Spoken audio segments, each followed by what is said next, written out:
ہمارے امام حضرت امام اعظم رضی اللہ تعالیٰ عنہ کا ایک دہریہ یعنی خدا کی ہستی کے منکر سے مناظرہ مقرر ہوا، اور موضوع مناظرہ یہی مسئلہ تھا کہ اس عالم رنگ و بو کا کوئی خالق ہے یا نہیں۔ اس اہم مسئلہ پر مناظرہ، اور پھر اتنے بڑے امام سے میدان مناظرہ میں دوست اور دشمن سبھی جمع ہو گئے، مگر حضرت امام اعظم رضی اللہ تعالی عنہ وقت مقررہ سے بہت دیر بعد مجلس میں تشریف لائے۔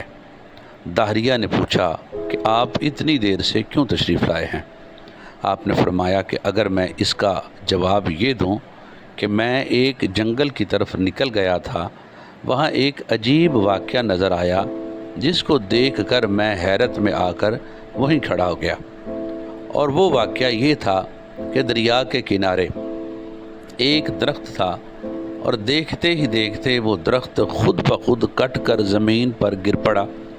پھر خود بخود اس کے تختے تیار ہوئے،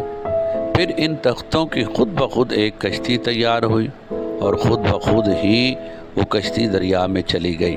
اور پھر خود بخود ہی وہ دریا کے اس طرف کے مسافروں کو اس طرف اور اس طرف کے مسافروں کو اس طرف لانے اور لے جانے لگی، پھر ہر ایک سواری سے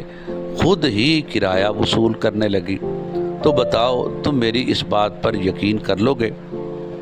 دہریہ نے یہ سن کر ایک کہا لگایا اور کہا، آپ جیسا بزرگ اور امام جھوٹ بولے تو تعجب ہے، بھلا یہ کام کہیں خود بخود ہو سکتے ہیں؟ جب تک کوئی کرنے والا نہ ہو کسی طرح نہیں ہو سکتے۔ امام اعظم رضی اللہ عنہ نے فرمایا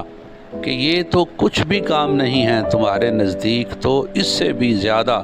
بڑے بڑے اور عالی شان کام خود بخود بغیر کسی کرنے والے کے ہو جاتے ہیں۔ یہ زمین، یہ آسمان، چاند، سورج، ستارے، یہ باغات، یہ صدہا قسم کے رنگین پھول، یہ شیریں پھل، یہ پہاڑ چھپائے، یہ انسان اور یہ ساری خدائی